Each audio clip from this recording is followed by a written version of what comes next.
अपने यथार्थ ज्ञान को लोकोक्तियों के माध्यम से बताते हैं, जिस कारण से वो कबीर देव कहलाते हैं। कवि, उसको कवि कहते हैं, उसका वास्तविक नाम भी फिर कबीर देव ही कहा जाता है। वेल नोन है वो कबीर।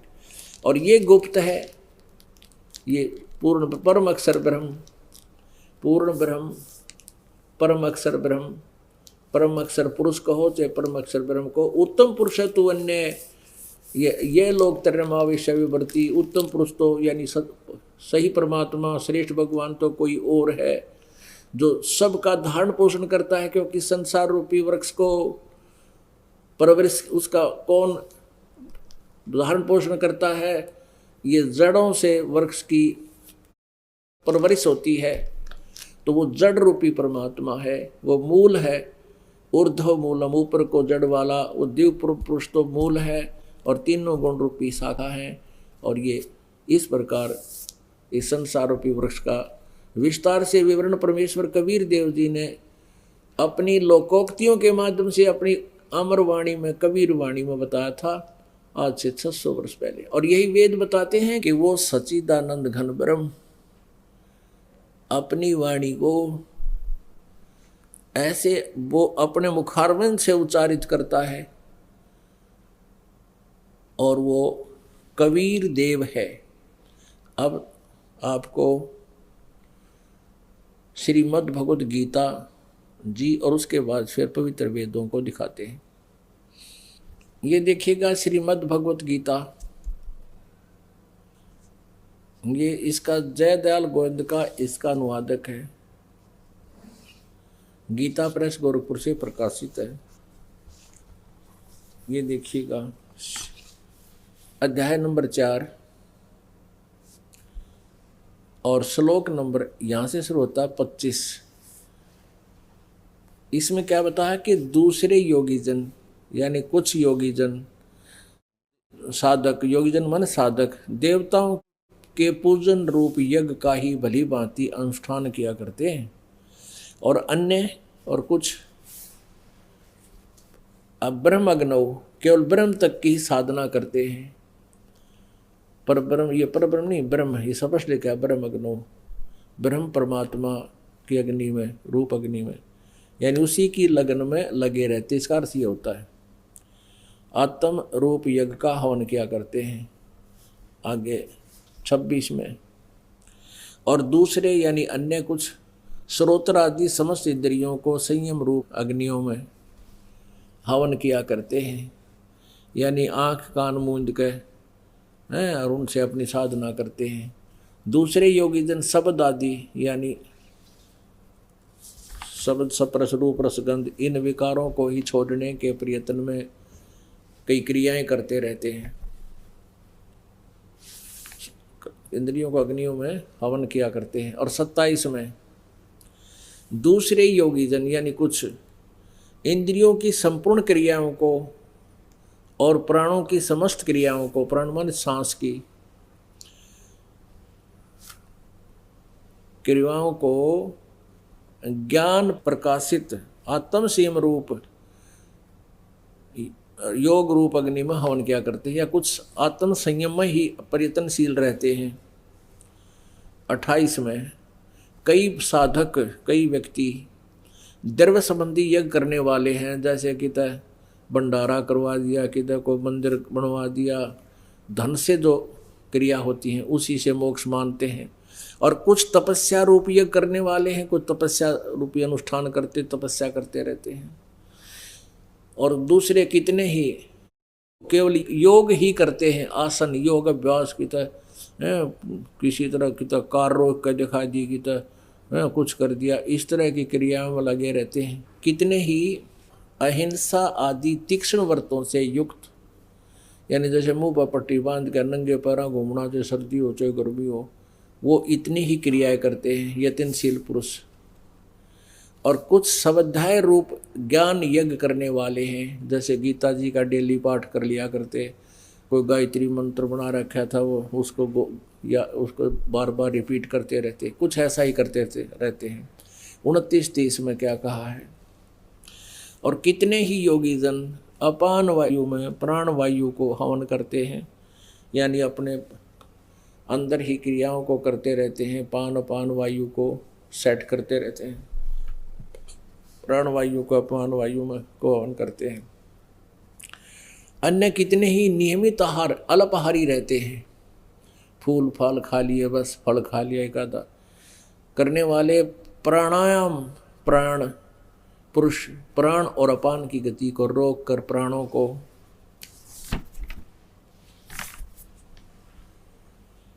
प्राणों में ही हवन किया करते हैं, यानी श्वास के साधना करते हैं, सूक्ष्म श्वास बना लेते हैं, काफ़ी वर्षों तक उसको रोकना का अभ्यास कर लेते हैं, काफ़ी समय तक, और काफ़ी वर्षों तक वो जीवित रह जाते हैं। ये सभी साधक यज्ञों द्वारा, इन साधनाओं द्वारा पापों का नाश कर देने वाले यज्ञों को जानने वाले हैं। इसका अर्थ थोड़ा गलत कर दिया उन्होंने। इसका अर्थ है कि ये सभी अपनी साधनाओं को पाप नाश करने वाला मानते हैं। अच्छा, 31 में क्या कहा है कि जो साधना ही नहीं करते वो तो कति नालायक हैं, उनका आस्था खत्म हो जाती है, भगवान में नास्तिक हो जाते हैं। कुरुश्रेष्ठ अर्जुन, यज्ञ से बचे हुए अमृत का अनुभव करने वाले सनातन पर ब्रह्म, यानी सनातन पर ब्रह्म जानती, यानी उस सनातन परमात्मा अनादि भगवान सच्चिदानंद घन ब्रह्म को, परम अक्षर ब्रह्म को प्राप्त होते हैं। और यज्ञ न करने वाले पुरुष के लिए, यानी जो साधना करते ही नहीं, भक्ति करते ही नहीं, उनके लिए तो मनुष्य लोक भी सुखदायक नहीं होता, तो परलोक तो कैसे सुखदायक हो सकता है। अब 32 में स्पष्ट किया है, अध्याय नंबर 4 के श्लोक नंबर 32 में, इस प्रकार और भी बहुत तरह के यज्ञ, यज्ञ माने धार्मिक अनुष्ठान, ब्रह्मण मुखे। अब ये देखना, ब्रह्मण मुखे, इन्होंने यहाँ गलत कर दिया, वेद की वाणी में नहीं, ये लिखना था उस उत्तम पुरुषत्व अन्य, उस और परमात्मा है ना जो सच्चिदानंद घन ब्रह्म अक्षर पुरुष, उसकी वाणी में। अब ब्रह्मण का अर्थ देखते हैं, इन्हीं के द्वारा अनुवादित है अध्याय नंबर 17 का और श्लोक नंबर 23। ये देखिएगा, ये देखो अध्याय नंबर 17 का और श्लोक नंबर ये 23 है। इसमें देखो, ओम तत्सत इति निर्देश है ब्रह्मण, ये स्पष्ट लिखा है, ब्रह्मण त्रिविध है समर्थ है, ब्राह्मण तेन वेदा च यज्ञ च विहिता पुरा।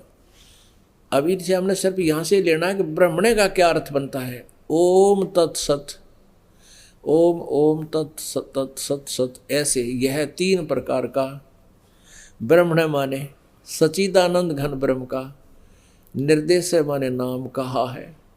अब यहाँ ब्रह्मण माने सच्चिदानंद घन ब्रह्म, यानी गीता ज्ञान दाता से कोई और है ये सच्चिदानंद घन ब्रह्म, जो परम अक्षर ब्रह्म है, उत्तम पुरुष तो अन्य वो है ये। अब इस ब्रह्मण का अर्थ हम लेंगे सच्चिदानंद घन ब्रह्म। अब हम आ जाते हैं अध्याय नंबर 4 के श्लोक नंबर 32 में, फिर पुनः यहाँ देखिएगा, अध्याय नंबर 4 का और श्लोक नंबर 32। अब यहाँ आइएगा, इस प्रकार और भी बहुत तरह के यज्ञ, धार्मिक अनुष्ठान की विधि। अब यहाँ लिखना हमने सच्चिदानंद घन ब्रह्म की वाणी में उनके मुख से बोले गए वचन, ब्रह्मण मुखे, मुख माने मुख, ब्रह्मण माने सच्चिदानंद घन ब्रह्म, सच्चिदानंद घन ब्रह्म के मुख से उच्चारित ज्ञान में, वाणी में, सच्चिदानंद घन ब्रह्म की वाणी में वो विस्तार से कहे हैं। और उन सब को तू कर्म जान, यानी कार्य करते करते ही उनका अनुष्ठान किया जाता है, मन इंद्रियों और शरीर की क्रियाओं द्वारा संपन्न होने वाले जान। इस प्रकार तत्व से जानकर उनके अनुष्ठान द्वारा, जो सच्चिदानंद घन ब्रह्म की वाणी में जो ज्ञान है उसके अनुष्ठान द्वारा, उस साधना के द्वारा तू कर्म बंधन से सर्वथा मुक्त हो जाएगा।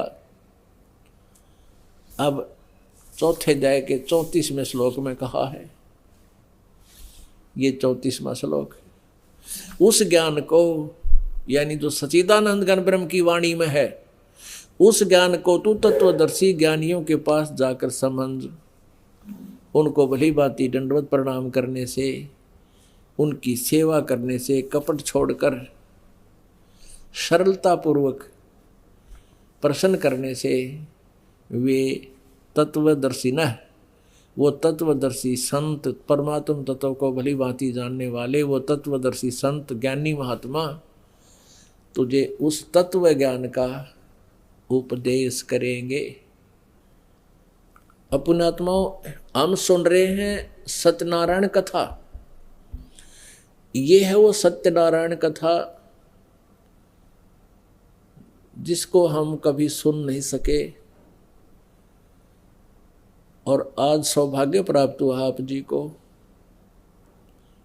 ये सत्यनारायण कथा के सुनने का। इसको बहुत ध्यानपूर्वक सुनना चाहिए।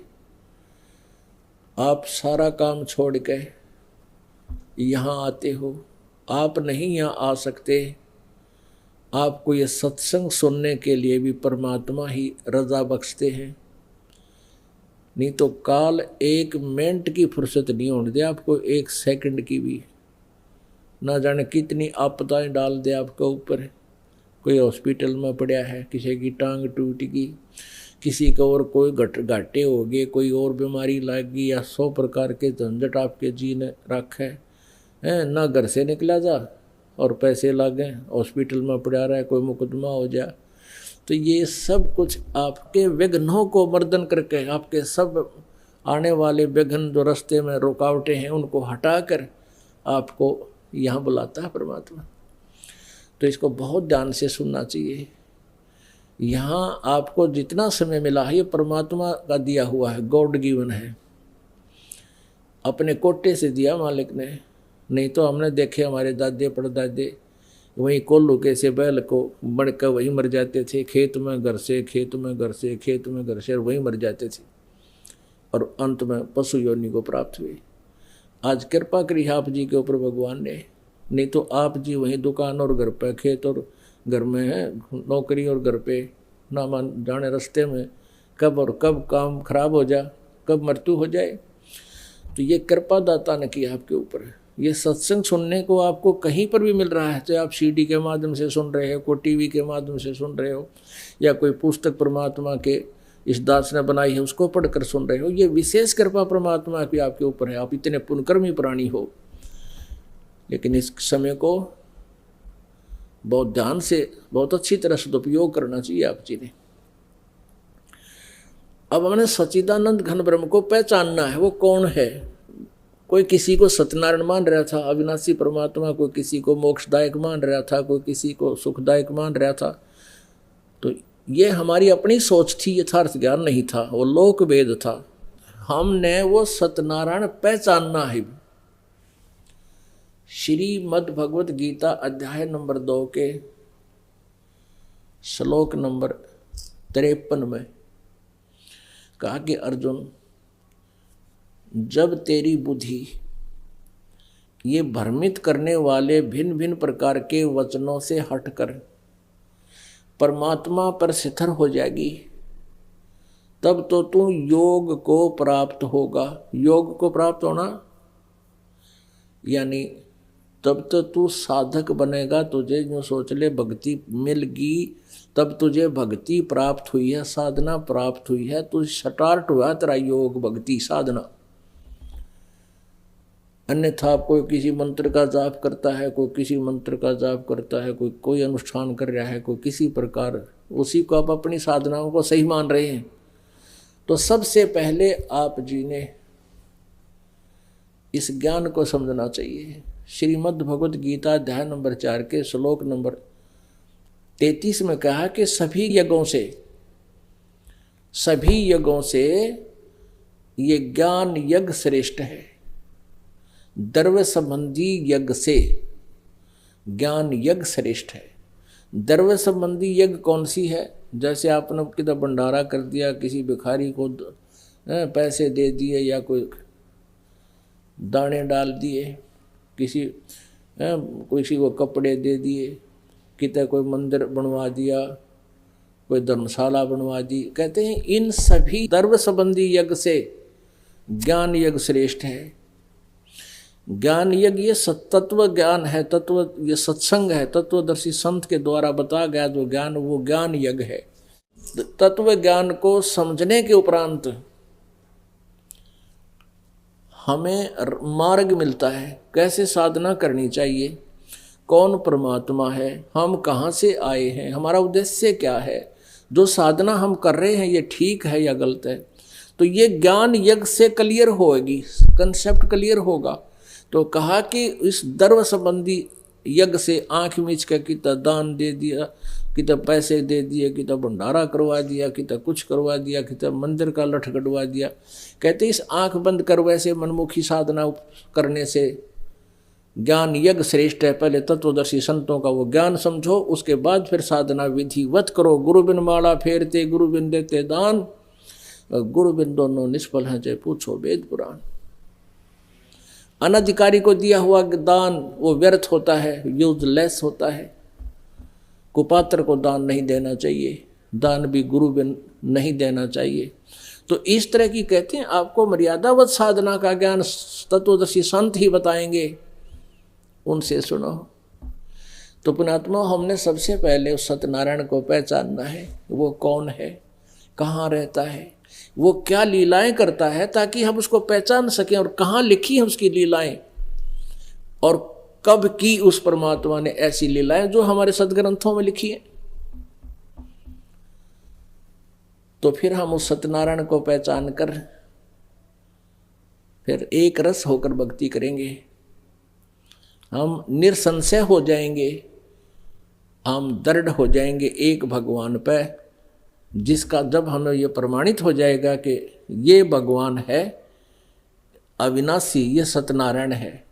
अविनाशी भगवान की पूजा करने से हम भी अविनाशी हो जाएंगे, और नाशवान भगवानों की भक्ति करने से हम भी नाश में ही रहेंगे। जैसे गीता जी अध्याय नंबर 4 के श्लोक नंबर 5 और 9 में, गीता जी अध्याय नंबर 2 के श्लोक नंबर 12 में ये गीता ज्ञानदाता कहता, अर्जुन तेरे भी और मेरे भी ये सर्वब्रह्म। गीता ज्ञानदाता श्री कृष्ण में प्रवेश करके बोल रहा है ये ब्रह्म। ये स्वयं कहता है कि तेरे भी और मेरे भी बहुत जन्म हो चुके, तू नहीं जानता मैं जानता हूँ। मेरे जन्म और कर्म दिव्य हैं। अब आपको बताया ना कि जब एक ब्रह्मांड का विनाश होता है और 70,000 बार ये त्रिलोकीय शिव विनाश को प्राप्त हो जाता है, तब एक ब्रह्मांड का विनाश होता है और इस ब्रह्म की मृत्यु होती है, दुर्गा की भी मृत्यु होती है। और फिर ये दूसरे ब्रह्मांड में चले जाते हैं। इसके 21 ब्रह्मांड है ऐसे। तो उसमें जाते ही इनका अपने आप युवा शरीर बन जाता दोनों का। तो ये क्या कहता है कि मेरा जन्म मृत्यु तो है, लेकिन मेरा जन्म और कर्म दिव्य है। अब जन्म तो ऐसे दिव्य होगा कि अपने आप इसका युवा शरीर बन जाता है परमात्मा कबीर देव की कृपा से। और कर्म कैसे दिव्य हैं, इसने गीता जी अध्याय नंबर 7 के श्लोक नंबर 24 और 25 में कहा कि मैं किसी के समक्ष नहीं आता। श्री कृष्ण में बोल रहा है वो काल। और ये मूर्ख लोग जन समुदाय मुझे कृष्ण मान रहा होगा, मनुष्य जैसा मान रहा होगा, मनुष्य दृश्य जो मैं यहाँ खड़ा हूँ कृष्ण रूप में मान रहा है मुझे, कृष्ण रूप में खड़ा मुझे मान रहे, मैं कृष्ण नहीं हूँ। क्योंकि ये अपना काम कैसे करता है, इसके कर्म कैसे करता है। जैसे श्री कृष्ण में प्रवेश करके महाभारत करवा दिया, जबकि श्री कृष्ण जी तो मना करें थे। पहले 2-3 बार गए शांति दूत बनकर और युद्ध के पक्ष में नहीं थे। अंत में श्री कृष्ण जी ने ये कह दिया था कि मैं युद्ध नहीं करूँगा, हथियार नहीं उठाऊंगा। और फिर वही श्री कृष्ण बार बार कह रहे हैं कि उठ ले अर्जुन, तू तो कर ले युद्ध, तुझे पाप नहीं लगेंगे, तू तो निमित्त मात्र है, तेरे दोनों हाथों में लड्डू हैं, युद्ध में मर गया तो स्वर्ग में जाएगा और विजयी हुआ तो पृथ्वी का राज्य भोगेगा। श्री कृष्ण नहीं कह रहा था, उस समय ये काल बोल रहा था। कहते मेरे कर्म और जन्म दिव्य है। जैसे विष्णु पुराण में ये काल महाविष्णु भी कहलाता है। दो उदाहरण उसके अंदर एक बहुत ही अच्छे हैं। इसने एक बार राक्षसों और देवताओं का युद्ध हो गया, देवता हार गए, उन्होंने फिर बैठ के साधना की, विष्णु रूप में प्रकट हो गया, क्योंकि वो विष्णु के उपासक थे। और उनसे कहा कि तुम चिंता ना करो, मैं तुम्हारी विजय के लिए एक राजा के शरीर में प्रवेश करूंगा और उसको युद्ध के लिए खड़ा कर लो, मैं आप सारे मार दूंगा। ऐसे इसके कर्म और जन्म दिव्य हैं, लेकिन जन्मता मरता ये भी है, अविनाशी नहीं है। और ब्रह्मा विष्णु महेश भी तीनों नाशवान है, अविनाशी नहीं है। अपने आत्माओं ये बात बिगड़ जाती है कि आज तक हमने ब्रह्मा विष्णु महेश को अविनाशी ही सुना है, नाशवान नहीं सुना था। पहले ये कंसेप्ट क्लियर करना पड़ेगा कि ब्रह्मा विष्णु महेश नाशवान है, अविनाशी नहीं है। ये सत्यनारायण नहीं है, अविनाशी प्रभु नहीं है। देखिएगा, इन्हीं का इतिहास बताता है। श्रीमद् देवी भागवत, गीता प्रेस गोरखपुर से प्रकाशित है। संपादक हनुमान प्रसाद पोदार, चिमनलाल गोस्वामी, गीता प्रेस गोरखपुर से प्रकाशित है। इसके 123 पृष्ठ पर देख लेते हैं, इसे सारा सब स्पष्ट हो जाएगा। तीसरा स्कंद 123 पृष्ठ, यहाँ देखिएगा। भगवान श्री विष्णु जी अपनी माता दुर्गा की स्तुति कर रहे हैं। तुम शुद्ध स्वरूपा हो, यह सारा संसार तुम्ही से उद्भासित हो रहा है। मैं ब्रह्मा और शंकर हम सभी तुम्हारी कृपा से विद्यमान हैं। हमारा आविर्भाव माने जन्म और तिरोभाव माने मृत्यु हुआ करता है। हमारा जन्म और मृत्यु हुआ करता है। हम अविनाशी नहीं, हम सत्यनारायण नहीं है। केवल तुम ही नित्य हो, जगत जननी हो, प्रकृति और सनातनी देवी हो। उसके बाद भगवान शंकर बोले, देवी यदि महाभाग विष्णु तुम ही से प्रकट हुए हैं, तुम ही से जन्म हुआ है विष्णु जी का, तो उनके बाद उत्पन्न होने वाले ब्रह्मा भी तुम्हारे बालक हुए। फिर मैं तमोगुणी लीला करने वाला शंकर क्या तुम्हारी संतान नहीं हुआ? अर्थात मुझे भी उत्पन्न करने वाले तुम ही हो। शिवे संपूर्ण संसार की सृष्टि करने में तुम बड़ी चतुर हो। इस संसार की सृष्टि, स्थिति और संहार में तुम्हारे गुण सदा समर्थ हैं। उन्हीं तीनों गुणों से उत्पन्न हम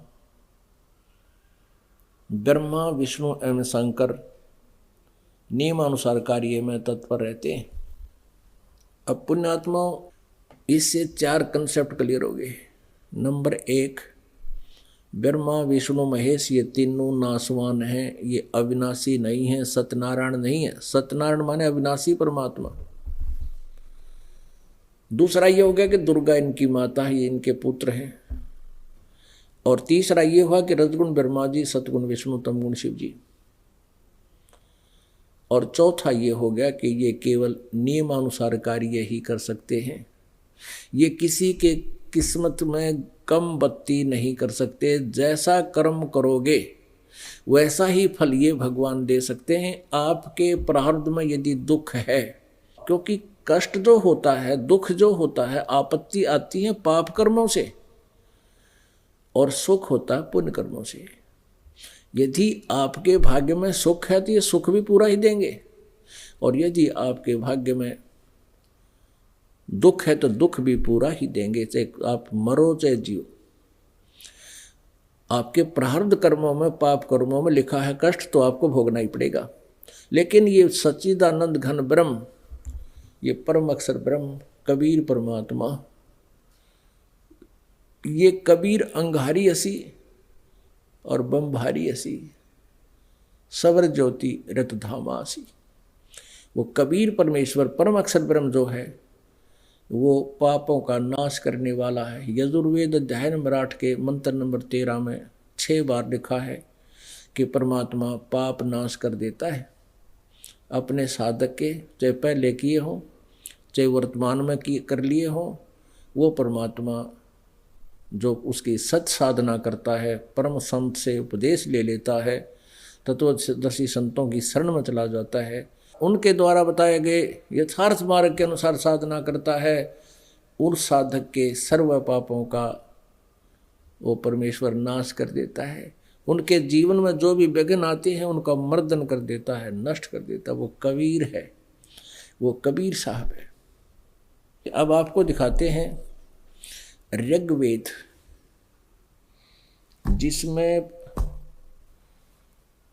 उस सच्चिदानंद घन ब्रह्म की वाणी का के विषय में लिखा है कि वो परमात्मा कबीर देव है और वो अपनी मुखारविंद से वाणी उच्चारण करता है। वो कबीर वाणी में उस तत्व ज्ञान को उच्चारित करता है, खड़ा होकर जोर जोर से आवाज लगा लगा कर बोलना शुरू कर देता है। और वो एक संत ऋषि रूप में प्रकट होता है और वो अपने ज्ञान को लोकोक्तियों के माध्यम से, कविताओं से बोलता है, कविताओं के माध्यम से वर्णित करता है अपने मुखारविंद से, उस अपने सच्चिदानंद घन ब्रह्म की वाणी में, कबीर वाणी में, जिस कारण से उसको प्रसिद्ध कवियों में से कवि की पदवी भी प्राप्त करता है। वो होता कबीर देव है, वो होता अमर पुरुष है। अपने आत्माओं, हम जब पढ़ते थे, शिक्षा ग्रहण करते थे, 2-3 कवियों के दोहे आते थे, तो उनके दोहे तो मिलते जुलते होते थे और सभी को कवि की पदवी प्राप्त थी। उनमें से एक परमेश्वर कबीर देव जी भी कवि की पदवी में होता था। लेकिन अब उनके यथार्थ ज्ञान से, उनकी पूरे उस तत्व ज्ञान को देखा पढ़ा तो वो तो भगवान भी था। कवि की पदवी तो उनको प्राप्त थी ही थी, वो परमात्मा भी थे, वो तो भगवान है, आज भी है अपने आत्माओं। और यही प्रमाण पवित्र वेद बता रहे हैं। ऋग्वेद आपका ये पूरा कंसेप्ट क्लियर कर देगा। कौन है वो अविनाशी परमात्मा, उसका नाम क्या है, वो लीला कैसी लीला करता है। जैसे आज से 600 वर्ष पहले वो परमेश्वर सतलोक से चलकर आए शरीर, आदरणीय धर्मदास जी को मिले, जिन्होंने उनके द्वारा बोली गई वो सच्चिदानंद घन ब्रह्म की वाणी, कबीर वाणी को लिपिबद्ध किया, जो आज हमारे पास उपलब्ध है। कबीर सागर, कबीर साखी, कबीर बीजक, कबीर दोहावलियों के रूप में, कविताओं के रूप में उपलब्ध है। आदरणीय नानक साहिब जी को मिले वो सतपुरुष अविनाशी परमात्मा। सतपुरुष माने अविनाशी, पुरुष माने प्रभु, सत्य माने अविनाशी, सत्यनारायण। आदरणीय मलुकदास जी को मिले,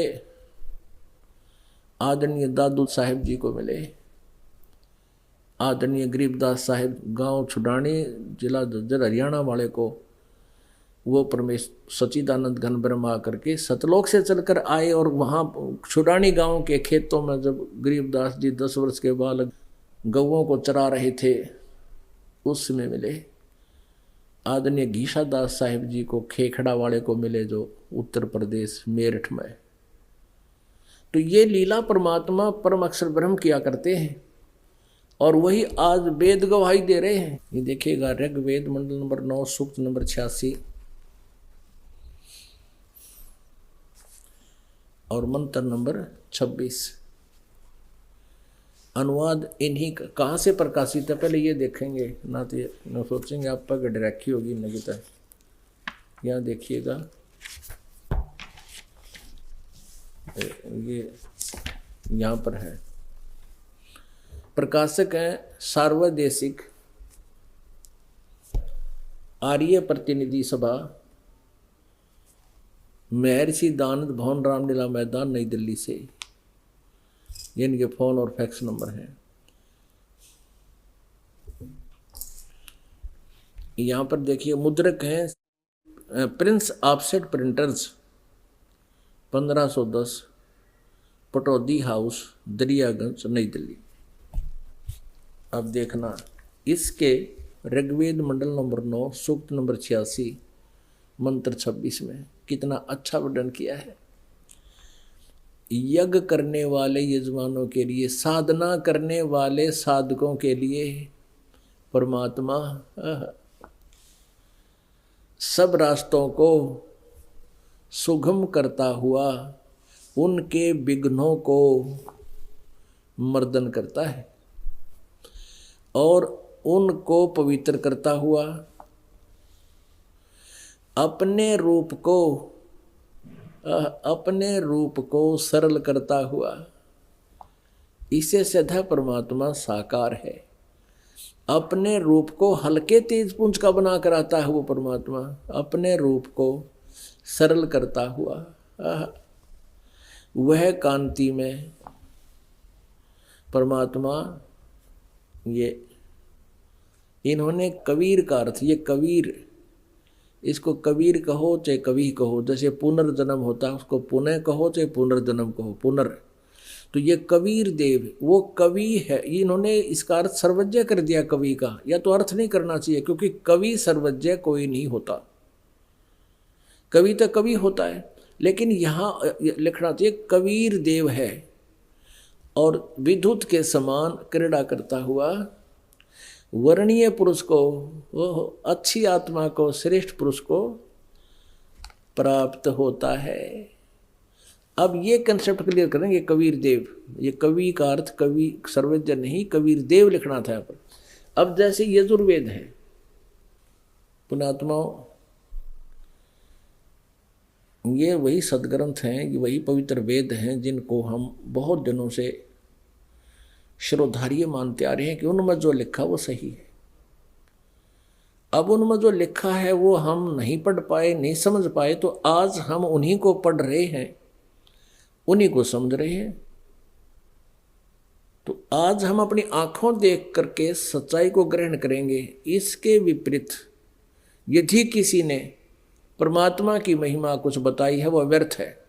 जो भगवान को निराकार कहते हैं, जो कहते हैं कि वो एक देशीय नहीं है, किसी एक स्थान पर नहीं रहता, तो ये जो कथाएं हमें सुनाई गई थी वो व्यर्थ थी, वो झूठी थी, वो लोक वेद था। उनको परमात्मा का साक्षात्कार नहीं हुआ, जिस कारण से उन्होंने मिथ्या व्याख्याएं कर रखी।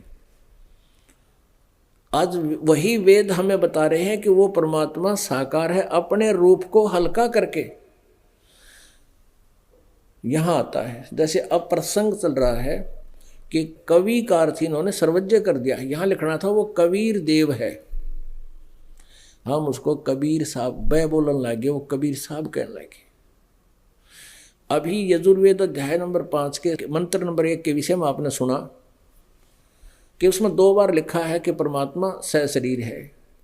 अग्ने तनुरसी, हे परमेश्वर आपका तेजोमय शरीर है, वो सतलोक में स्थिर है, एक स्थान पर रहता है वो भगवान। और वही परमात्मा अन्य रूप धारण करके यहाँ सबका धारण पोषण करने के लिए, यानी हमें सद्मार्ग दिखाने के लिए, हम भक्तिहीन होकर के हम यहाँ दुख पाते हैं, हम कंगाल हो जाते हैं, दारिद्र हो जाता है, हम बीमारियों से ग्रस्त हो जाते हैं। वो परमात्मा आता है, हमें सत्य भक्ति बता देता है। उस सत्य भक्ति के करने से हम रोग मुक्त भी हो जाते हैं, हमारे घर में धन की बरकत भी शुरू हो जाती है। तो हमारा वो ऐसे धारण पोषण करता है, उस तत्व ज्ञान से हमें रास्ता ठीक दे करके हमारा धारण पोषण करता है, फिर हमारी मदद करता है। विष्णुवे तवा सोमस्य तनुरसी, गीता जी अध्याय नंबर 15 के श्लोक नंबर 16 और 17 में 3 पुरुष बताए। 2 तो नासवान है, सरपुरुष और अक्षर पुरुष, और उत्तम पुरुष तो अन्य परमात्मा इति उद्धारते, वो पुरुषोत्तम तो कोई और है जिसको भगवान कहा जाता है। और यह लोक तरम अविश्य विभर्ति अवैश्वर है, जो तीनों लोकों में प्रवेश करके सबका धारण पोषण करता है, वो अविनाशी परमात्मा है। तीनों लोकों में धारण पोषण करने के लिए यजुर्वेद अध्याय नंबर 5 के श्लोक नंबर मंत्र नंबर 1 में, श्लोक को चाहे मंत्र को 1 में 2 बार लिखा, अग्ने तनुरसी, अग्ने तनुरसी विष्णुवे तवा सोमस्य तनुरसी, सबका धारण पोषण करने के लिए उस पर अमर पुरुष का शरीर है। वो परमात्मा अपने रूप को हल्का करके, अभी आपने पढ़ा ऋग्वेद ऋग्वेद मंडल नंबर 9 सूक्त नंबर 86 मंत्र नंबर 26 में आपने पढ़ा, 26 में आपने स्वयं पढ़ा कि वो परमात्मा अपने रूप को सरल करता हुआ हल्का तेज पुंज का रूप बना करके वो परमात्मा यहाँ आता, नहीं तो हम देख नहीं सकते, उनकी इतनी रोशनी है। और यही वेद बताते हैं, आंखों देखा संत बताते हैं। तो फिर हम सत्यनारायण को पहचान कर हम भिन्न भिन्न प्रकार के भ्रमित करने वाले वचनों से हमारी बुद्धि भ्रमित नहीं होगी, फिर हम भक्त बनेंगे, फिर हमारी साधना सीधी चलेगी, उसमें कोई बाधा नहीं पड़ पाएगी। इसलिए सारा प्रयत्न दास कर रहा है कि आप जी को ज्ञान से ओत प्रोत करूं। परमात्मा का पाना कठिन नहीं है, मार्ग मिल गया, भक्ति मिल गई, मर्यादा का पता लग गया, सिमरण करना है, चलते फिरते उठते बैठते कोई जैसा भी जिसका कर्म है उस कर्तव्य कर्म को करते हुए, और ये भी एक कर्तव्य कर्म है जो शास्त्रानुकूल साधना करें, परमात्मा मिल जाएगा। लेकिन ये भ्रमित करते हैं, ये तुम्हारा मार्ग ठीक नहीं, तुम गलत साधना कर रहे, फिर हम भ्रमित हो जाते हैं। जब हम आंखों देख लेंगे ज्ञान को और संतुष्ट हो जाएंगे, फिर हम डगमग नहीं हो सकते, तब तो हम भगत बनेंगे, ना तो कोई भी मैं डगमग कर देता था। तो अब जैसे इसमें लिखा है वो कवि है, वो परमात्मा कबीर देव है। इन्होंने कवि का अर्थ सर्वज्ञ कर दिया, कबीर का अर्थ कबीर। जैसे पुनर्जन्म, तो ऊपर जय का ऊपर र की आधी मात्रा र लग जाता है, और उनको संधि छेद करें तो चाहे तो 2 अपसर्ग लगा दें, चाहे आधा र ला के हलंत लगाए जाओ, तो पुनर् कहो चाहे पुनः कहो। तो इसको कबीर कहें चाहे कबीर कहो, कवि ही कहो चाहे कबीर कहो, तो इस कबीर का अर्थ इन्होंने सर्वज्ञ कर दिया। अब जैसे यजुर्वेद है, अब ये यजुर्वेद है, स्पष्ट लिखा है, इसको हम यहाँ से हटा के इसके संधि छेद कर दें, 2 अपसर्ग लगा दें, और केवल जहाँ पर ये यजु लिखा हो 2 अक्षर लगा के, तो भी ये यजुर्वेद पुस्तक का ही बोध होगा। अब देखिएगा, ये यजुर्वेद है और ये महर्षि दयानंद सरस्वती द्वारा ही इसका अनुवाद है। प्रकाशक सर्वदेशी कार्य प्रतिनिधि सभा 2/5 महर्षि दयानंद भवन, रामलीला मैदान, नई दिल्ली से। महर्षि दयानंद सरस्वती कृत 40 के 40 अध्याय, यानी पूरा यजुर्वेद इन्होंने अनुवाद किया है। ये राइटर नहीं है वेदों का, ओनली अनुवाद करता है, ट्रांसलेटर है। मुद्रक है Prince offset printers, 1510 Pataudi house, Daryaganj, नई दिल्ली। अब इसमें आपको दिखाते हैं 36वें अध्याय का, ये देखिएगा, ये है 36वां अध्याय, 33वां अध्याय आरंभ। इसका प्रथम ही मंत्र है, और इसमें प्रथम ही पंक्ति में रच्यम वाचम परपदे मनो यजु परपदे, यजु, ये देखो ये यजु शब्द है। अब इसको यजुर भी हम बोल सकते हैं, यजुर, जैसे पुनः और चाहे पुनर्। तो इसका अर्थ स्वामी दयानंद ने यहाँ किया है। अब ये ब्रैकेट में यजु, संस्कृत में केवल यजु लिखा है बोल भाषा में, तो यहाँ यजुर्देव लिख दिया इन्होंने। अब यदि यहाँ इसका अर्थ कर देते यज्ञ स्तुतियों को प्राप्त हो, तो यहाँ यज्ञ स्तुतियाँ लिख देते, यजुर्वेद पुस्तक का बोध नहीं होता। तो यहाँ लिखना पड़ा यजुर्वेद, हम इसको यजुर्वेद बोलते हैं। तो ऐसे ही जहाँ कवि लिखा है कबीर, वहाँ लिखना पड़ेगा वो कबीर देव है। हम उसको कबीर साहब कहने लाएंगे, कबीर साहब। हम अपनी लोकल लैंग्वेज में मात्रा मुत्रा का घना ध्यान नहीं रखा करते, तो ऐसे ये अब भ्रंश होकर कबीर देव पड़ गया। इसको संस्कृत में कबीर देव और देसी भाषा में हम कबीर साहब कहने लगे। देव माने परमेश्वर। अब यहाँ फिर प्रसंग अब शुरू होगा, हम फिर ऋग्वेद पढ़ेंगे। ऋग्वेद है वही, ये वहीं से प्रकाशित है, सर्वदेशी कार्य प्रतिनिधि सभा से। और ये वही का वही है। अब हम आते हैं ऋग्वेद मंडल नंबर 9 सूक्त नंबर 86 का और मंत्र नंबर 26। आहा,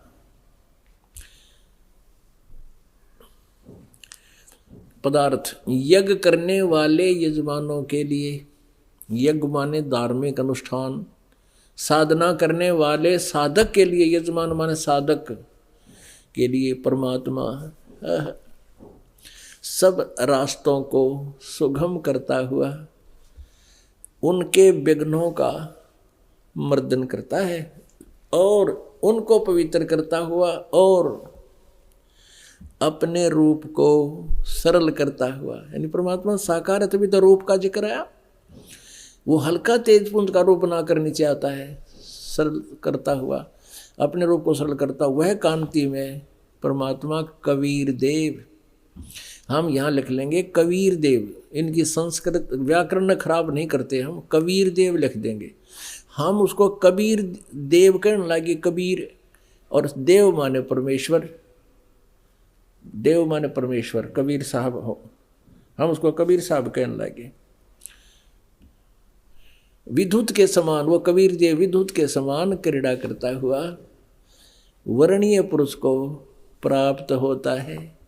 वर्णीय माने श्रेष्ठ पुरुष को, उस अच्छी आत्मा को मिलता है। वो क्या करता है, वो कहाँ रहता है भगवान। अब 27 मंत्र में ऋग्वेद मंडल नंबर 9 सूक्त नंबर 86 के 27, जो परमात्मा वो कबीर देव ध्रुलोक के उस तेजो में लोक के सतलोक के तीसरे पृष्ठ पर विराजमान है, वहाँ रहता है। अपनात्माओं यह स्पष्ट हो गया कि ऋग्वेद मंडल नंबर 9 सूक्त नंबर 86 के मंत्र 26-27 में दोनों कंसेप्ट क्लियर हो गए कि वो परमात्मा कबीर देव है और वो साकार है और वो बिजली जैसी गति से वहाँ से चलकर आता है। कहाँ से, वो ध्रुलोक के तीसरे पृष्ठ पर विराजमान है। इसके समर्थन में कि वो तीसरे लोक में रहता है, वो एक देशीय है, एक स्थान पर रहता है। अब इसके और समर्थन में आपको दिखाते हैं, जो हम जहाँ आपको आज के सत्संग के आधार से लाना चाहते हैं। ऋग्वेद मंडल नंबर 9 और सूक्त नंबर 96 के मंत्र नंबर 16, 17, 18, 19 और 20 कति कंसेप्ट क्लियर कर देते हैं। इसमें क्या पूछा है, मंत्र नंबर 16 में ऋग्वेद मंडल नंबर 9 सूक्त नंबर 96 यानी 96 के मंत्र 16 में ये पूछा है कि हे परमात्मा, आप अपने उस यथार्थ उत्तम नाम का, श्रेष्ठ नाम का ज्ञान कराए। आपका वास्तविक नाम क्या है, ये देखिएगा, पढ़िएगा। ऋग्वेद मंडल नंबर 9 सूक्त नंबर 96, ऋग्वेद मंडल नंबर 9 और सूक्त नंबर 96, इसमें 16वां मंत्र है। गुहम चारु नाम, यहाँ इसका अर्थ है, हे परमात्मन, गुहम माने सर्वोपरि रहस्य युक्त, गुप्त, गुहम माने गुप्त, श्रेष्ठ नाम, नाम माने नाम, आपका जो श्रेष्ठ नाम है, ये तुम्हारी संज्ञा ने अर्थ गलत कर दिया, नाम का अर्थ रख दिया, जो तुम्हारी श्रेष्ठ संज्ञा नहीं, जो तुम्हारा श्रेष्ठ नाम है, आप उसका ज्ञान कराएं, आप उसका ज्ञान कराएं।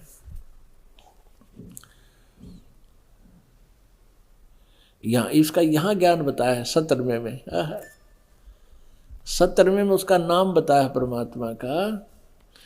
क्या लिखा है, शिशुम जगानम हरियंतम मर्जंती शुभंती वहीन मृतोगणेन कबीर गिरभी, ये ऊपर रेला रखे, कबीर गिरभी कावेना, और यू कबीर, कबीर देव संत सोम है, पवित्र अति एति, अत्येति रेभन, रेभन माने गर्जता हुआ, ये देखो रेभन सन गर्जता हुआ। अब इन्होंने यहाँ लगाना था, ये है संत सोम, पवित्र अत्यति रेभन कबीर। ये कबीर गिर भी क्यों नहीं अनुवाद नहीं करना आया, हम मोटा मोटा इन्हीं से लेंगे तभी हम समझ सकेंगे। यहाँ इन्होंने इस कवि का अर्थ क्या कर दिया, कवि लोग कर दिया। ये कबीर गिर भी, अब यू रे हटा के 2 बिंदी ला दी, ये देखो रे हटा के और कवि के 2 बिंदी ला दी, और गिर भी माने वाणी द्वारा। अब फिर देखो, आप बुद्धिमान हो, शिक्षित हो, देवनागरी लिपि है, संस्कृत कोई पहाड़ नहीं है। कबीर गिर भी माने ये वाणी द्वारा अपने आप अनुवाद कर रहे हैं, और ये कबीर है ये लिखा हुआ, हम यहाँ इसको मान लें कबीर वाणी द्वारा। और ये दूसरा जो कबीर है इसका इन्होंने किताब वर्णन नहीं कर रखा, इन्होंने कहीं पर भी इस कबीर का अनुवाद नहीं किया। ये देखो शिशु, ये ब्रैकेट में है संस्कृत शब्द, ये देखो ब्रैकेट में, ये तो ये हर्त, ये देखो कहीं पर भी और कवि नहीं है, ओनली एक कवि लिया है, ये देखो। इसलिए इन्होंने गलत सलत अनुवाद करके खिचड़ी बना रखी है। यू कबीर शब्द एक और है, इसका अर्थ है कि वो शिशुम जगानम, जो परमात्मा ऋग्वेद मंडल नंबर 9 सूक्त नंबर 1 के मंत्र नंबर 9 में जिसके बारे में कहा है कि वो शिशु रूप धारण करके आता। अब थोड़ा सा वो देखेंगे, आप ये भी दिखाता हूँ आपको अभी। ऋग्वेद मंडल नंबर 9 सूक्त नंबर 9 के मंत्र नंबर 1 में ये देखिएगा, जिसके विषय में कहा कि जब वो शिशु रूप धारण करके वो परमात्मा आता है, उसकी परवरिश कंवारी गायों से होती है, फिर वो बड़ा होकर अपने ज्ञान का उपदेश करता है। ऋग्वेद मंडल नंबर 9 सूक्त नंबर 1 और मंत्र नंबर ये 9 है। इसमें लिखा है ये शिशुम उस, इमम माने उस, इन्होंने क्या सोम स्वभाव वाले पुरुष को, पुरुष नहीं परमेश्वर को, सोम उस अमर पुरुष को, शिशुम जो शिशु रूप में धारण करके प्रकट होता है कुमार अवस्था में ही, अभी सब प्रकार, अभी माने सब प्रकार से, अधन्या माने अहिंसनीय, धेनुआ माने गौएं, अभी अधन्या का अर्थ होता कंवारी, जो कभी भी सांड के द्वारा टच ना की गई हो, सताई ना गई हो, अहिंसनीय। अब अधन्या माने बिना दणाई, यानी जो गर्भ ना धारण किया हो, और अभी माने कभी भी, वो सब प्रकार से अधन्या यानी बिना दणाई, यानी कंवारी गायों से, गौओं से तृप्ति करते हैं। अभी इन्होंने ज्ञान तो था नहीं, शब्दों के कुछ ठीक कुछ गलत अर्थ करके अपना अनुवाद करके दे दिया, जनता इसको पढ़ती रही, कुछ समझ में आया ना। उस अमर पुरुष को जो शिशु रूप धारण करके आता है, जो बालक रूप शिशु रूप धारण करके प्रकट होता है, उसको सब प्रकार से, यानी अधन्य धेनुआ, अभी अधन्या धेनुआ, सब प्रकार से, यानी कंवारी गांवों के द्वारा उसकी तृप्ति होती है, उसकी पालन पोषण की लीला उस कुंवारी गायों से होती है। अब फिर हम आते हैं ऋग्वेद मंडल नंबर 9 सूक्त नंबर 96 के मंत्र नंबर 17 में। इसमें स्पष्ट गया कि वो शिशु रूप में जो प्रकट होता परमात्मा, फिर बड़ा होकर के अपने ज्ञान का उपदेश करता है वो, और उस ज्ञान के उपदेश में वो अपनी सच्चिदानंद घन ब्रह्म की वाणी में, अब देखो गीता जी अध्याय नंबर 4 के श्लोक नंबर 32 को स्पष्ट करने के लिए ये ढेर सारे प्रमाण आपके समक्ष रखने पड़ेंगे।